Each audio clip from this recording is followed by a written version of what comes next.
Welcome to the Executive Coach for Moms podcast, where we support women who are attempting to find balance and joy while simultaneously leading people at work and at home.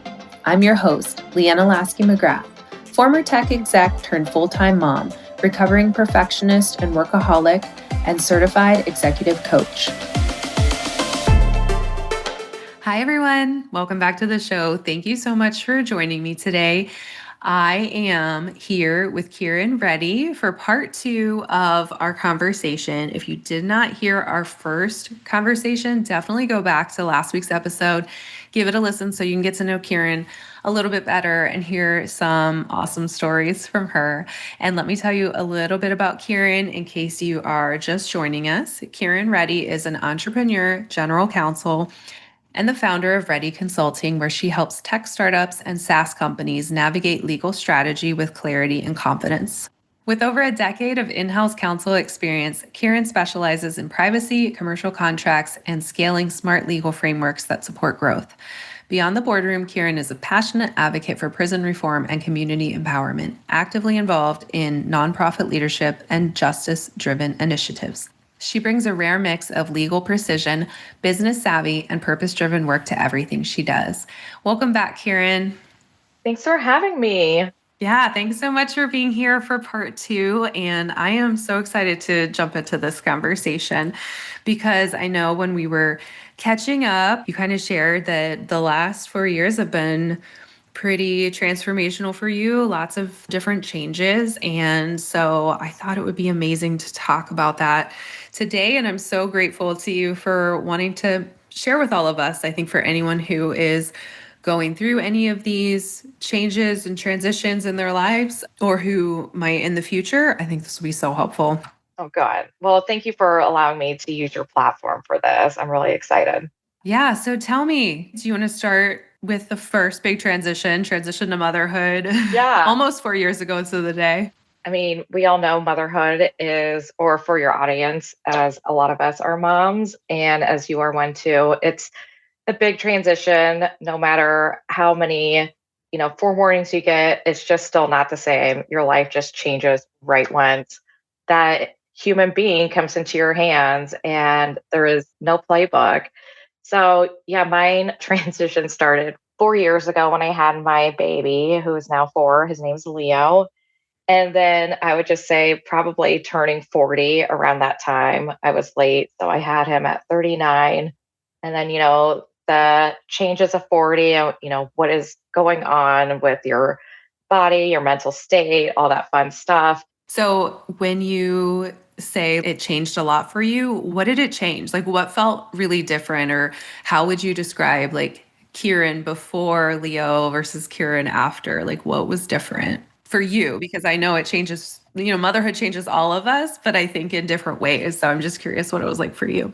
For sure. I would say before Leo, it was just Kiran. So I could just do anything at the drop of the hat. And my obligations were, my fur babies, but they were independent enough where they could stay at home for a little bit. And, I was volunteering more, being more social, networking to help my career. I would say Kiran and Leo, that changed because it wasn't just about me, but it taught me to put myself first so I could support my son.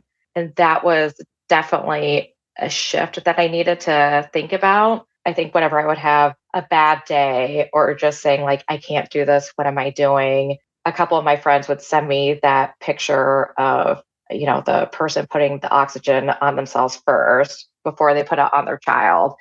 And I think sometimes I would just have to see that as a reminder for sure. Yeah. Well, I think that's so interesting because there's maybe an assumption that like before kids, and you said like it was all Kieran's, you could do whatever you wanted, that you're going to always put yourself first when you didn't have kids. But it sounds like for you, that wasn't the case. Like, is that right? And then whenever he came into your world, that is what taught you to start putting yourself first? Yeah, I noticed this when I was saying out loud. I was like, wait, I'm actually saying the same thing. I agree. I think it almost gave me permission. But yeah, tell me for you, what was it like? I think before I would put myself first in being stretched thin, in doing things, I think more for others' benefit rather than mine, of working late just so I could prove to X, Y, and Z, I'm capable of doing this as a female, or, taking on more for, community service because I want to be known as reliable. And I think for when I had my baby, it was putting myself first as what do I need to survive? What do I need to keep going in light of, for me, mentally and physically, but also to have the energy to have for my son, if that makes sense. 100%. Yeah. It's like up until that point, we think we're probably putting ourselves first because we have I guess we're kind of air quotes selfish, because we're not like caring for another human per se. But really, we're not. We're really kind of putting everyone else's opinions first and other people's needs first. And I think whenever a little one comes along, it's like, yeah, your opinions of me and what you think of me and whether or not I prove myself are just not as important as actually taking care of myself are so that I can take care of this human. Yes, that's exactly how it was for me. Yeah, I love that. I think that that's one of the gifts of having kids. I do think it's different for everybody though, how long that takes, like the realization of it and also the allowance of it, I would say, of actually like, oh, I have to like totally shift how I've been doing things and how I perceive my own value in the world and, how I bring value to others and to work. And it's totally different and it's a really big shift. Absolutely, for sure.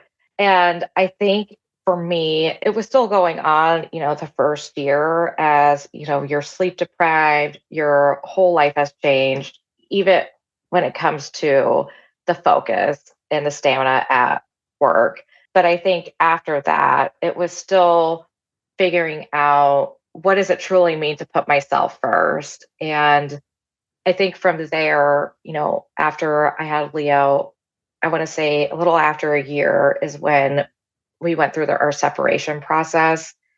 And so that was another challenge on top of, okay, I think as a mom and as a parent, you still try to maintain your calendar like you used to and your obligations like you had before, maybe a little differently, but then looking at how am I supposed to do my piece myself without having my partner day to day? And what does that alignment look? And that was a bigger challenge for me, I think. Mm. Yeah, yeah. So tell me more about that process. That sounds like the uncoupling process is another huge transition, especially whenever you've got a little one in the mix and you're trying to still adjusting to that a little bit of like, how do I survive while taking care of another human? So, yeah, tell me more about that process. Yeah, and that was a big deal, I think, just because we were together about 18 years. And so it was a lot of my 20s, all of my 30s, and just who is Kiran Reddy at the end of the day? And what does that mean to myself, to my son, to everybody that I'm in contact in society? So I think just further taking a step back and really for me laying out, okay, what are my obligations this week? Okay, work. What do I need to make myself feel fulfilled, like taking a walk? And, what does Leo need from me in, bonding? And then what does he need from me, transportation or whatnot? So I try to keep it in four buckets of my personal needs, my personal obligations, Leo's personal needs from me, and then Leo's obligations from me. And I think that was a survival mode I was in for about like that first year of decoupling, figuring out as he's getting older in a new phase of, now a 1 to 2 year old. And then me starting to get more confident as a parent but just figuring out what do I need to survive just to make it through the day, through the week, and then however long that phase needed. Yeah, well, I think that's a really helpful strategy, the four buckets. And so it sounds like you use that as how you prioritize, like these are the things I need to prioritize, and then everything else kind of falls below that. Is that right? Yes, it's almost like going back to year one of motherhood of when we were talking about your survival bucket or your box that you need in order to just keep ahead and staying afloat and everything else drops, that's fine. We'll see when we can pick those pieces up later. Yeah. I think who am I piece is that's so interesting because you had to kind of go through that twice because I think we all go through that when we enter motherhood, especially when we enter motherhood in our late 30s or early 40s, and we're kind of like established as a human, right? And on this earth, and we have, a pretty solid, like, this is who I believe myself to be. And then we become a mom and we're like, oh, wait a second, this is uncovering some things that I didn't realize were here or shifting some things for me. And then you're saying, like, after an 18-year relationship, which I'm sure was a really big part of who you were or who you believed yourself to be. And then suddenly, that is also changing, and dissolving. And so it's like, what does that mean? Or evolving to a co parenting relationship. It's like, wow, you've had to kind of really question that. Like, who am I? So, what have you come up with? Like, how's that been? Well, I've come up with this was my midlife crisis. Yeah. And it all happened at the same exact time. Yes. Yeah. But I will say, when I was able to slow down, I was able to reflect more. And I was never a person before Leo, even before marriage, during marriage. I was never one who could just sit still and just be. And I think having that time to reflect was so daunting and scary to me. And as a mom, and at that time, learning to adjust in being alone and solitude was really key for me of just being able to ground myself and just being okay with not having plans or not searching for something to do when I didn't have my son those days, or just, I still remember the first night I stayed at my own place, and I was just thinking, like, I only have myself and like two walls that separate me and the street. And I just have not had that mentality in so long of it's just me. And it really woke me up of, okay, I need to, live for today and just figure out what makes me happy and feels complete in this new phase of life. And I'm still going through it. And I would say what has really been helpful is having a good therapist. And I've had her through all this time, I think for about 3 or 4 years. And so it's like good reminders of how far you've come, because you don't see that all the time. And I think in anything we do, it's the day-to-day grind, surviving just life and everything that throws at you. But just now I'm able to be alone and use that time to reflect on growth and things I should, would love to do again, has been really helpful in figuring out who I am today and where I want to go. Yeah. Well, I think so many of us can relate to the just go, go, go, just power through and not really feeling like there's time to ever sit still and reflect. And I'm curious when you said that that felt like really daunting and scary to you. Why did it feel so daunting and scary? I am one who has really bad ADHD, anxiety, and depression. So I think once my mind goes to a place of it's not busy, there's an endless list of you could do better. Why didn't you do this? Or it's the negative aspects that get me, and just getting that out of my head. But as I've been able to sit still more or just being comfortable alone, I actually enjoy those times. And reflecting or just being still and having random thoughts come to me. It's definitely been a change of my mental state for sure that I've been working on, but that's something I've been working on to help. Yeah. And what allowed you to finally sit still? It sounds like essentially what you were afraid of is like yourself beating yourself up, right? Like in those quiet moments. And so it was like, no, I don't want to even give my brain a second to start down that path because, like that's just, I'm going to feel terrible at the end of it. So, yeah, like how did you start to allow yourself to have those moments? Yeah. For me, at one point, everything just imploded. And I realized I could not keep up with schedules of seeing people or networking and doing this alone. And so when I took a step back, I've been working through exercises of myself and figuring out what I want in life. That's been more rewarding for me to being alone. And, just this past year, I've gone on hikes alone, being able to go to the movies alone. I know a lot of people like doing this before, but I was more of like a social person. And I used to get my energy from other people.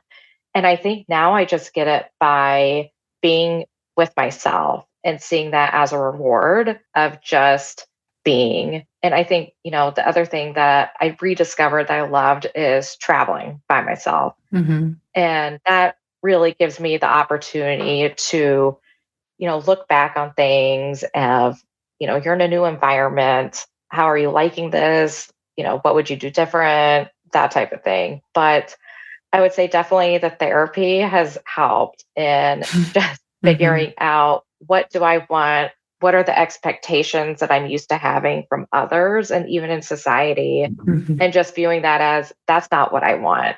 And I think for me, it was just figuring those two differences out. Yeah, I always say I wish everyone in the world could have a good coach and a good therapist because I think the world would be such a better place if we dealt with our stuff and really planned for, intentionally about what we wanted. That would just make the world so much better. So I Yes. am a huge proponent of having a good therapist. And it sounds to me like what this journey has been for you is like coming back to yourself and really, instead of being like you were saying, like afraid of yourself almost, like afraid of quiet time that you would spend with yourself. Now you get to enjoy that time. And like, what an amazing evolution. Like, what an amazing thing to have. I mean, I wish that for everybody because we're like the only person that we're with from the minute we enter this earth until the minute we leave this earth is ourselves. Like everybody else just comes and goes at some point in our lives, maybe really long term, but still not the whole time. And so having that relationship with ourselves is so crucially important. And so that's the gift of all of this turmoil that you've experienced over the past several years. You're right. I 100% agree. And I think, from hearing back, like my dad, especially my mom would say, why are you so busy? You keep giving yourself away to others, or you're so busy and you're not putting yourself first. And those are still in the back of my head. And I just did not get it until I became a mom. And then when I went through this separation, and I will say it was really helpful for me to find other women who have been in similar circumstances. Unfortunately, I think, as a mom, we gravitate towards women who have been mothers or who are mothers or who have been through the process and remember. And I did the same thing with the separation of just having like, yes, your feelings are valid. This is a grief process. There's, ups and downs and now you need to take time for yourself. And I think it was hearing from women who have been through this of that was their key item to survival is giving yourself grace and just figuring out what you want this journey to look like. Yeah. Yeah, I love that. And on top of all this, we haven't even mentioned there were two layoffs in here as well. So there's a transition into motherhood, turning 40, separation, followed by divorce, and two layoffs. Tell me more about that. Just when you think things can't get harder. They do. And when I went through my first layoff, I was working at Hallmark and I took that job from, a smaller SaaS company because I was just thinking, maybe it'll be better to have a brand name in my career belt that will help me go further. And at least I'll be here for, at least 5 years. Because as you know, with the tech world, it can vary, especially private companies. And I was there for 18 months and they created a role for me as their first data privacy officer. And I was excited about this. But unfortunately, I was last in, first out, and they had some layoffs. And that was the first time I've ever been laid off from a company. And it was also the beginning of my separation. So even though I knew it was out of my control, and as best as the organization was in explaining this to me, it was still hard not to take it personal and just to remind yourself as this isn't based off of your performance. This is based off of metrics and numbers. And I will say that I'm grateful that I had my consulting company at the time because I was able to pick up clients. And my old CFO at the time went to a company and she said, "Hey, we're actually looking for somebody, part time. Would you be interested?" Sure, why not? And then that company, Center Base, was able to work with me. And when my severance ended, I was able to be picked up by Center Base full time. So it was a way for me to network while looking for work, and it fell in my lap. Yeah. Well, it sounds like, again, just like we talked about in the first episode with building your consulting and fractional work, that it is very much about the network and how important that is. Yes, for sure. And I will say during that time of, being laid off, it was another thing that was out of my control. And I think as a mom, when we're going through motherhood, there's a lot of hurdles like that with, the first year of motherhood and still like what I'm learning, as well as the separation, did mentally help me for this challenge and this hurdle of a layoff of, okay, how am I going to find a job? I don't know, but we're just going to figure it out and we'll be in survival mode. And that's how I was for the first few months. Yeah.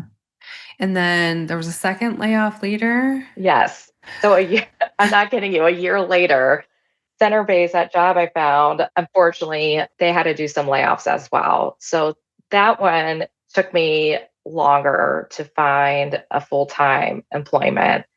And that is when I was thinking, should I do the consulting full time? Is there a way I can build that up?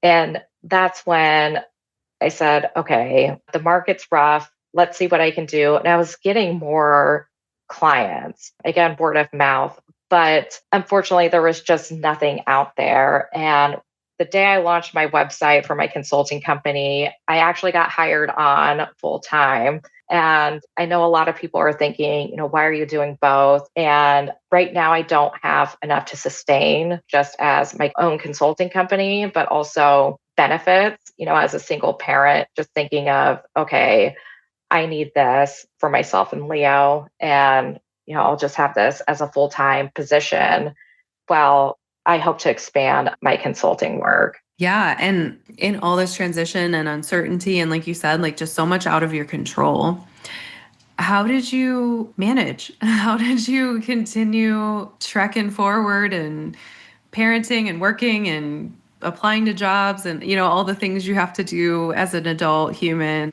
Yeah. When I would have a setback, like a layoff or just something major, I would go back to 4 quadrants of what do I need to feel fulfilled? What do I need as an obligation for the day? What does Leo need to be fulfilled? What does Leo need as an obligation from me? And sometimes I just had to go back to those 4 survival tools I would use as a day to day until I was able to feel more grounded and start seeing more of the future.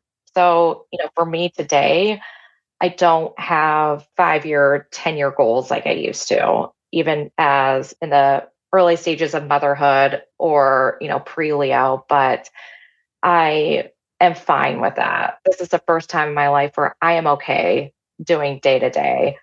And I know eventually I'll be able to get to a point where I can start thinking ahead and having goals like I used to. But I think for me right now, I'm able to keep my head on my shoulders because I'm not adding more, not necessarily burden, but something to compare myself to of my future self, if that makes sense. Yeah. I think we talk about a lot on this podcast is the idea of "'tis not the season," which I heard from a friend.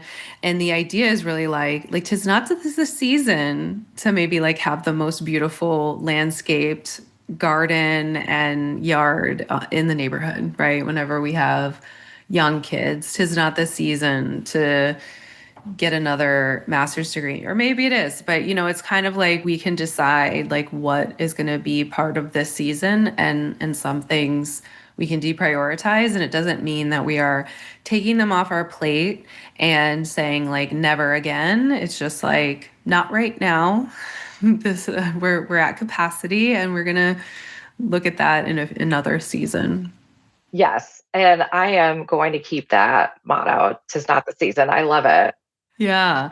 And so my last question for you is just around co-parenting, because I think that anyone who's doing the co-parenting, would probably say it's a journey, and there's lots of, learning that you do along the way.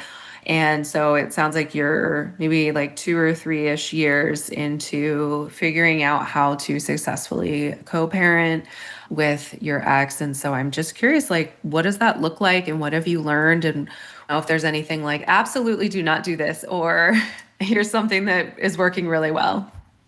Yeah. And we're still learning on this. And I think because we did IVF, we always said it was our choice to bring this little guy in. And so no matter what that family unit looks like, we have to give it our all.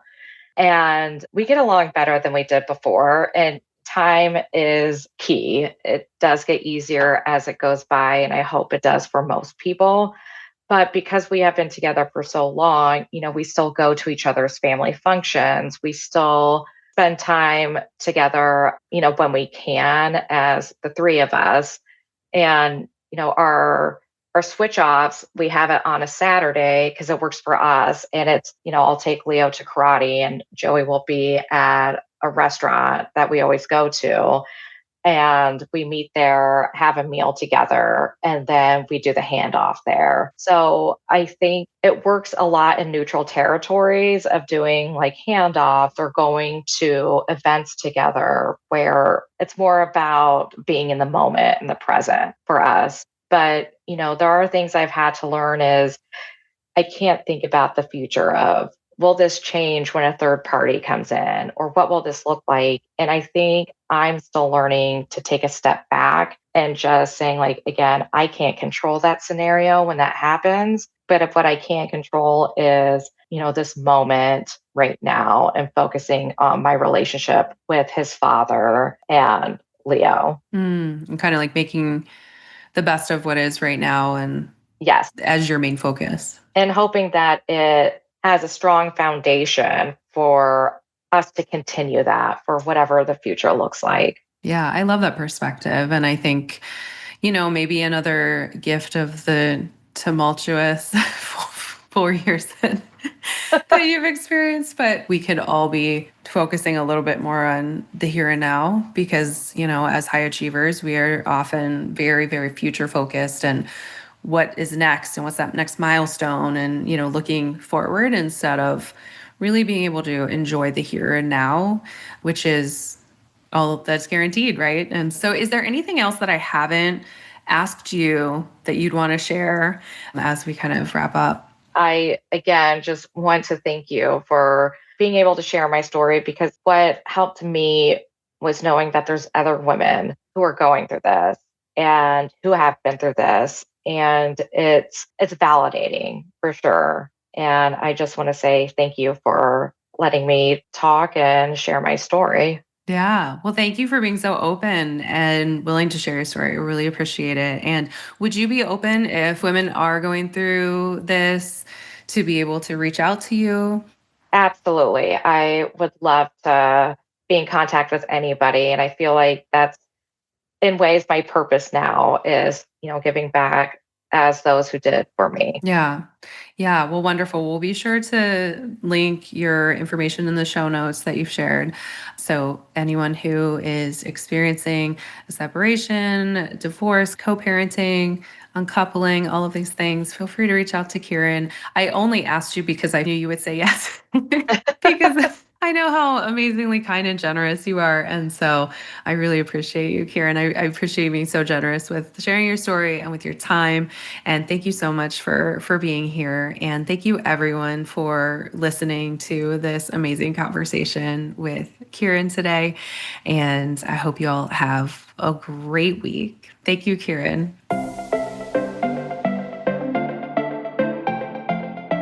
If you're loving what you're learning on this podcast, I'd love to invite you to check out the Executive Mom Reset.